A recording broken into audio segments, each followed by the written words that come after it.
Avec Bitcoin, on a la possibilité de s'envoyer de la valeur en pair à pair pour la première fois sans intermédiaire. Il y a une raréfication très très forte du nombre de bitcoins disponibles sur le marché. Bitcoin offre l'alternative. Vous pouvez garder votre propre argent.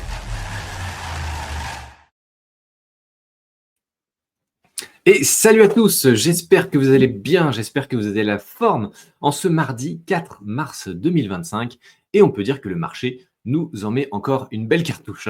Vous voyez ici sur cryptobubbles.net, Bitcoin moins 6,5%, Ethereum double la mise avec un moins 13%, Solana se maintient mais donc surperforme Bitcoin et Ethereum globalement.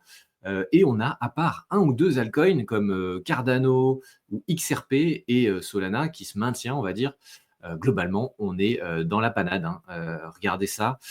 Entre moins 5 et moins 25% pour Tao, c'est la cata. On ne s'attendait pas à ça parce qu'on était déjà dans les cordes.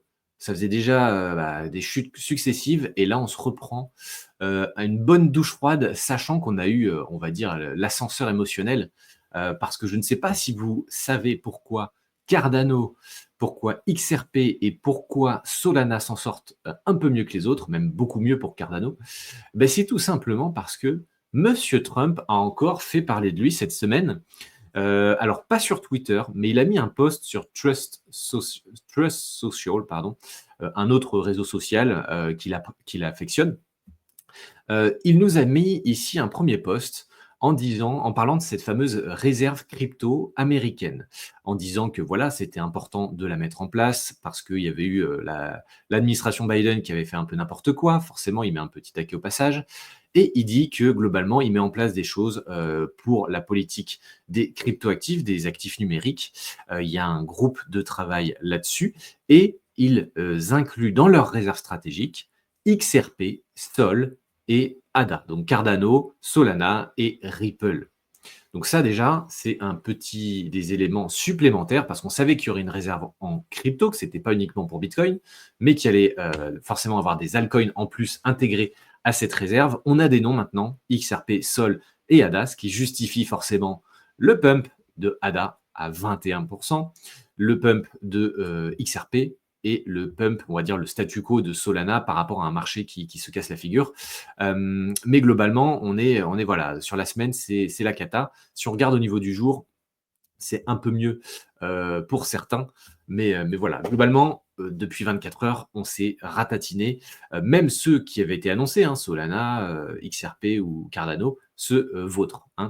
Parce que voilà, ça a été annoncé le 2, cette réserve stratégique avec ces altcoins-là, mais depuis, on a eu, on va dire, j'aime bien cette image-là, cette bougie haussière énorme le 2 mars et cette bougie baissière énorme le 3 mars. Voilà. Sachant que le 2 mars, on était dimanche, donc les institutions financières n'étaient pas ouvertes. C'était aussi une façon pour Donald Trump de faire un pied de nez et d'avertir les grosses puissances financières. Attention, je peux faire bouger le marché le week-end quand vous êtes fermé ou vous n'avez pas la possibilité de passer vos ordres et de vous adapter. Vous devez attendre le lundi que tout réouvre. Donc voilà, c'était aussi une façon pour Trump d'envoyer un signal à ce niveau-là. Donc voilà, on peut tirer certains enseignements. Déjà, le fait que XRP, Sol et ADA soient mentionnés. Le fait que juste après ce post-là, Donald Trump a dit, et aussi, bien évidemment, Bitcoin et Ether sont aussi des cryptos de forte valeur et ils seront au cœur de cette réserve. J'aime aussi beaucoup Bitcoin et Ethereum. Donc ça fait un peu, j'ai mentionné mes altcoins qui vont bien, mais oh mince, j'ai oublié de préciser que Bitcoin et Ethereum aussi j'aimais bien. Donc je vais faire un deuxième post par-dessus pour le préciser, sachant que fait assez intéressant, quelqu'un qui avait ces informations-là, qui savait à l'avance que Trump allait communiquer là-dessus, avait positionné plusieurs millions sur Hyperliquid, le DEX, en mettant un long sur, je crois que c'est sur Ethereum ou sur Bitcoin, un long avec levier x50 quelques heures avant cette déclaration de Donald Trump. Donc, en gros, quand l'ordre a été positionné, tout le monde s'est dit, ce mec, soit il a des infos, soit il est fou, parce qu'il va se faire liquider. Donc, il s'avère qu'il avait des informations, parce qu'on ne met pas un x50 avec plusieurs millions si on n'a pas ce type d'informations-là en amont. Et d'ailleurs, il a gagné plusieurs millions là-dessus. Mais donc voilà, ça vous montre que tout est possible sur ce marché. Des insiders, des posts de Trump comme ça, le week-end pour enquiquiner un peu peut-être Wall Street ou certaines institutions financières ou certaines personnes directement. Le fait qu'il mentionne directement des crypto-monnaies, qui sait que le prix va forcément monter, mais comme on l'avait vu dans Rendez-vous un trade inconnu le dimanche soir, hein, je vous invite à aller regarder la vidéo, on avait dit que si Bitcoin, on va le voir ici, hop, à la semaine, vous voyez, là c'est l'annonce de Donald Trump, forcément tout monte, hop, tout monte. Et on avait dit il faut absolument que ça se maintienne au moins à 94 000 $, hein, c'est Corinne qui nous en avait parlé. Et malheureusement, ça a clôturé aux alentours des 93 500. Et après, à l'ouverture des marchés traditionnels, ça s'est cassé la figure, ça n'a pas tenu. Et le scénario envisagé par Corinne, le scénario pessimiste, s'est produit. Donc voilà, et c'est la dégringolade pour tous les altcoins derrière. Donc voilà, ça vous montre tout ce qui peut se passer maintenant avec Donald Trump, la puissance possible, les insiders qui peuvent se positionner.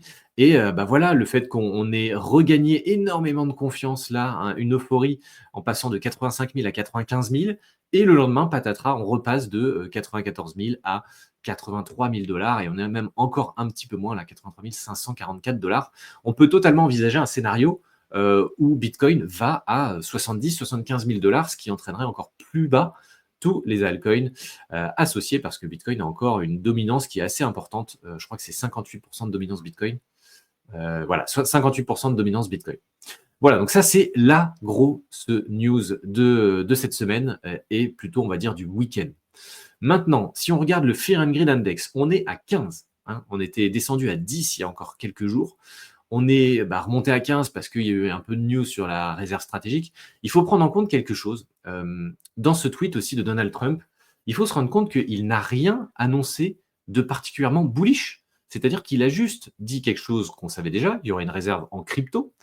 Il a mentionné 2-3 altcoins, ok, donc forcément ça a fait pumper un peu le cours de ces crypto-monnaies-là. Mais sinon, en soi, il n'a pas mentionné d'actes concrets. Il n'a pas dit qu'il avait défini un calendrier d'achat de Bitcoin et de crypto-monnaies. Il n'a pas dit que ça y est, ça allait se lancer. Il a rien dit. Il a juste dit qu'il y aurait une réserve stratégique en crypto, ce qu'on savait déjà. Il a dit qu'il y aurait Bitcoin et Ethereum, ce qu'on savait globalement déjà. Il a juste mentionné 2-3 altcoins et ça a fait exploser le prix et ça a fait un pump and dump. Donc voilà, ça ne méritait pas l'annonce en elle-même, comme le disait, on en parlait sur Rendez-vous en trade inconnu. Cette annonce-là ne méritait pas un tel pump et donc ça a fait l'effet soufflé, ça s'est redescendu juste après.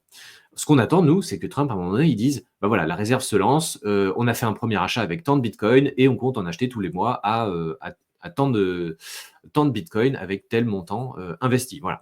Ce serait ça, une vraie annonce bull qui déclenche un cycle beaucoup plus important et une dynamique plus importante. Là, on a eu un effet pump and dump un peu soufflé, avec un Fear and Greed Index qui reste à 15, ce qui est encore très très faible. Et quand on regarde l'historique, je vous en avais déjà parlé la semaine dernière, mais on est sur des niveaux les plus bas.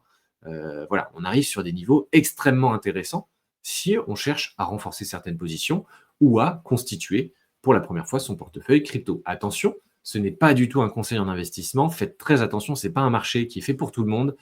Chaque investisseur a sa stratégie. Faites très attention. Voilà, gros disclaimer, ce n'est pas moi qui vais vous donner des conseils en investissement.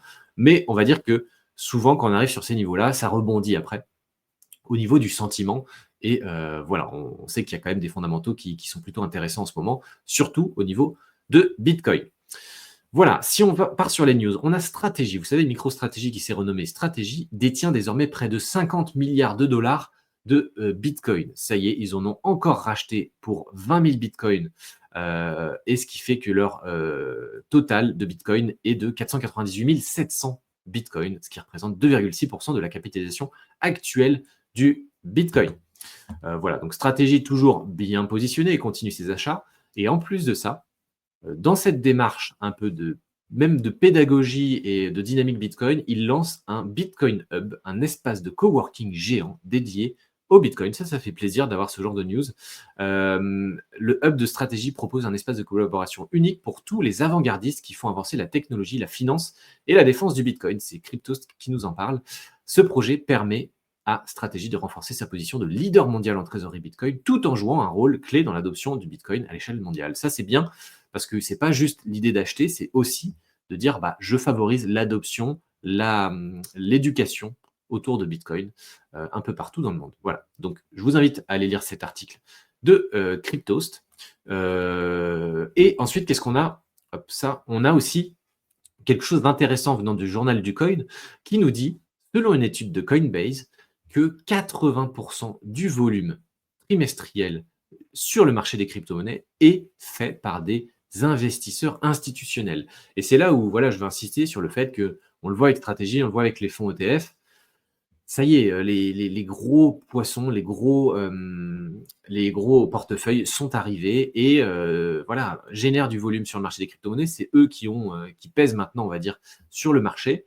Oui, le particulier peut très très bien s'en sortir avec une stratégie long terme, avec une bonne vision, une bonne diversification, une bonne gestion de son portefeuille. Ça, il n'y a aucun souci là-dessus, mais clairement, il faut se rendre compte que maintenant, les institutionnels, depuis début 2024, quand ils sont arrivés avec les ETF, on va dire, et MicroStrategy qui a intensifié ses achats, bah maintenant, c'est eux qui font le volume, c'est eux qui ont la main, on va dire, un peu sur le marché, notamment sur Bitcoin.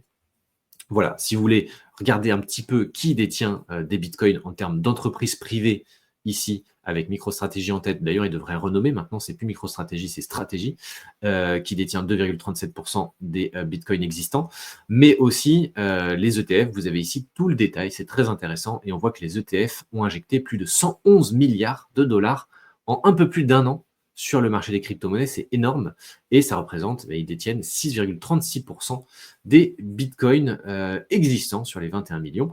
Et voilà, la plupart sont au titre de leurs clients, mais voilà, ça fait quand même un sacré paquet d'argent et un sacré paquet de bitcoin qui est maintenant sous la gestion, on va dire, des ETF. Voilà, c'est tout pour ce Crypto Morning. J'espère que vous avez apprécié. N'hésitez pas à mettre un petit like, un petit commentaire, à vous abonner si vous avez aimé et à me donner vraiment de la force pour voilà, ces petites émissions que j'aime bien faire toutes les semaines. Ça m'aide beaucoup, donc merci à ceux qui prendront les quelques secondes pour lâcher le petit pouce. Allez, moi je vous dis à la semaine prochaine et je vous prépare une vidéo spéciale sur un play to earn qui va se lancer très prochainement. Voilà, je ne vous en dis pas plus, mais restez à l'affût et abonnez-vous. Salut à tous, ciao ciao.